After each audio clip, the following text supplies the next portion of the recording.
Hello everyone, welcome back to my YouTube channel Nivedita Roy. তো তোমরা সবাই কেমন আছো? আশা করি তোমরা সবাই ভালো আছো। আর আমি আজকে একটা নিয়ে আসলাম রান্নার ভিডিও তোমাদের সাথে। অনেক দিন পর একটা রান্নার ভিডিও নিয়ে আসলাম। তো সকালবেলা বাবা নিয়ে এসেছিলো পনির, আর যেহেতু আজ বৃহস্পতিবার তো তার জন্য আজকে নিরামিষ যেহেতু, তো সবটা আর কি। আর হঠাৎ করে আমি ভাবলাম যে না, পটল দিয়ে পনির পোস্ত সবজিটা করে নেই। তো প্রথমে ভাবিনি, প্রথমে ভেবেছিলাম যে আমি শুধু পনির আলু দিয়েই সবজিটা করব।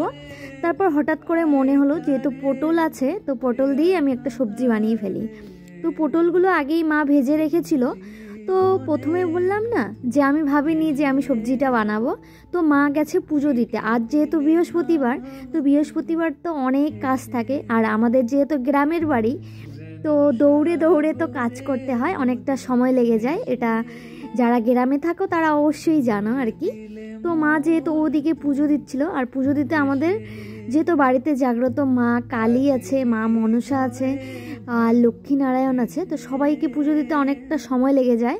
তো মা পুজো দিচ্ছিল, আর আমি এইদিকে গিয়ে রান্নাঘরে গিয়ে টুকটুক করে রান্না করছিলাম। আর আমার রান্না করতে খুব ভালো লাগে, তো তোমাদের সাথে আমি এই টুকিটাকে যা রান্না করি সেটাই শেয়ার করি। তেমন কোনো রান্না আর কি রেসিপি জানি তো হয়তো শেয়ার করা হয় না, কারণ শেয়ার করা এই কারণে হয় না, ভিডিও এডিটিং করাই হয় না। ভরে ভরে ভর্তি একদম আমার মোবাইলে ভিডিও ক্লিপ ভর্তি আছে, কিন্তু আমি সেগুলো এডিটিং করার সময় পাই না। আমি প্রচণ্ড অলস, তো সেই কারণে আমার আর ভিডিওগুলো এডিট করা হয় না।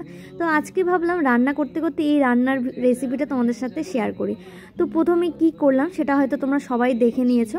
তো এই যে পটলগুলো দেখতে পাচ্ছ যে লম্বা লম্বা করে কাটা, তো সেটা হলো মা ভাজার জন্য আর কি পটল ভাজি করে রাখছিল আর কি প্রথমে। তো সেই ভাজা পটলগুলো দিয়েই আমি সবজি বানিয়ে ফেললাম। তো কোনো ব্যাপার না, লম্বা হোক বা তোমার ডুমো ডুমো করে হোক, কোনো ব্যাপার না। তো আর কি স্বাদ তো ওই একই হবে।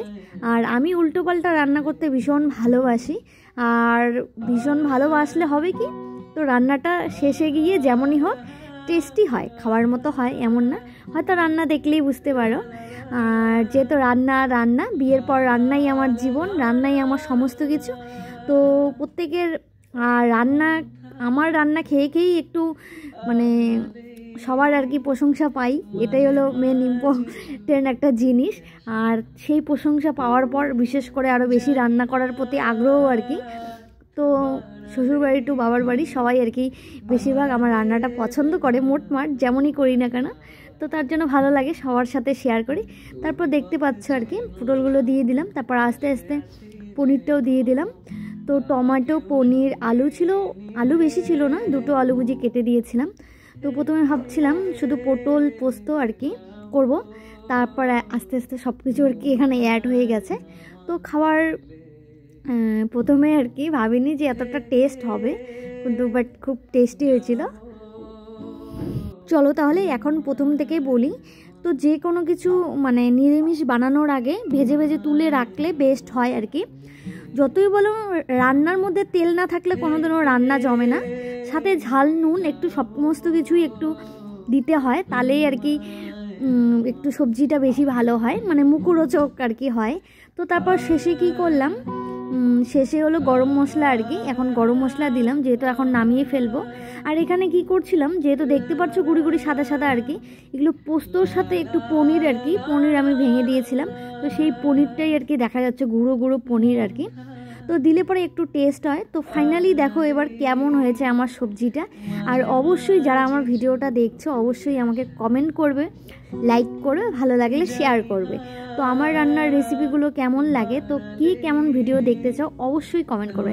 তারপর দেখো আমি দুপুরবেলা থালা সাজিয়ে ফেললাম, এখন আমি খেতে বসছি। আর খাওয়ার পর দেখলাম প্রথমেই কি করলাম, নিজে যেহেতু রান্না করেছি তো নিজের আগের মানে রান্নাটাই টেস্ট করছি যে কেমন আর কি লাগছে। আর দেখেই বুঝতে পারছো ভালোই টেস্টি হয়েছে, তাই না? তো দেখে হয়তো লোভ লেগে গেল। চলো তাহলে আজকে এতটুকুই, টাটা, দেখা হচ্ছে নেক্সট কোনো ব্লগে তোমাদের সাথে।